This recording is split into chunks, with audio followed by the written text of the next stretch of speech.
Bonjour à tous, c'est Jean-Luc Haut sur sa chaîne YouTube. Aujourd'hui, nous allons parler de Boeing qui remporte un contrat pour le Super Interceptor japonais. Le géant de l'aérospatiale Boeing s'est vu attribuer un contrat indéfini de 129 millions de dollars pour le programme japonais F-15 Super Interceptor.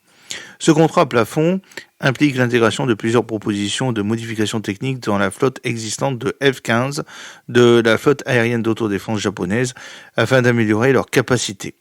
Le projet fait partie d'un accord de vente militaire à l'étranger avec le Japon, soulignant les efforts continus du pays pour moderniser ses capacités de défense aérienne dans un contexte de préoccupation de sécurité régionale.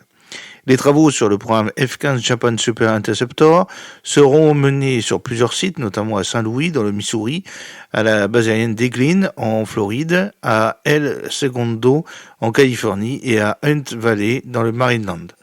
La date d'achèvement prévue du contrat est le 31 janvier 2030. Le financement de ce contrat comprend 44 millions de dollars provenant des fonds de vente militaire à l'étranger de l'exercice 2024 qui seront engagés au moment de l'attribution. Le centre de gestion du cycle de vie de l'armée de l'air basé à la base aérienne de Wynne-Patterson dans l'Ohio gère l'activité contractuelle, numéro de contrat FA 8634-22-C 2705. La flotte japonaise de F-15 comprend 163 F-15J et 36 F-15DJ biplaces construits sous licence par Mitsubishi Heavy Industries, MHI, ainsi que 14 appareils supplémentaires assemblés par McDonnell Douglas dans son usine de Saint-Louis. Contrairement à l'armée de l'air américaine qui a choisi de remplacer ses F-15C vieillissants par de nouveaux modèles F-15EJ, le Japon a choisi de conserver ses F-15J des années 1980 et de les moderniser avec de nouvelles fonctionnalités dérivées de l'Advanced Eagle, la norme de production actuelle de l'avion.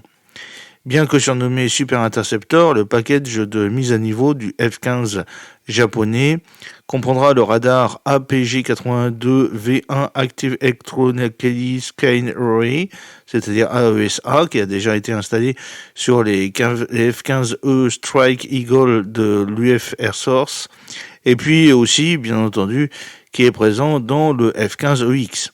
L'intégration de ce système radar améliorera les capacités de combat air-air de l'avion tout en offrant une détection et un ciblage amélioré. En outre, l'inclusion potentielle du missile air-sol à distance interarmée, le JASSM, laisse entrevoir les capacités multirôles étendues, suggérant un clin d'œil à la transformation des F-15 japonais en plateforme polyvalente capable d'exécuter des missions de frappe à longue portée.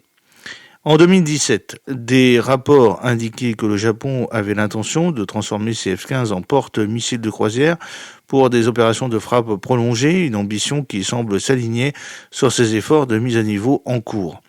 Boeing avait auparavant proposé à l'US Air Force un ensemble similaire d'améliorations pour sa flotte de F-15, connue sous le nom de Package de mise à niveau F-15 2040C, mais l'USAF a finalement décidé de procéder à l'acquisition de nouveaux avions F-15EX à la place. J'espère que cette petite vidéo vous a plu. N'oubliez pas de cliquer sur le pouce pour la promouvoir, de vous abonner si ce n'est pas encore fait et de partager cette vidéo sur vos réseaux sociaux. À très bientôt. Fidèlement, Jean-Luc Haut.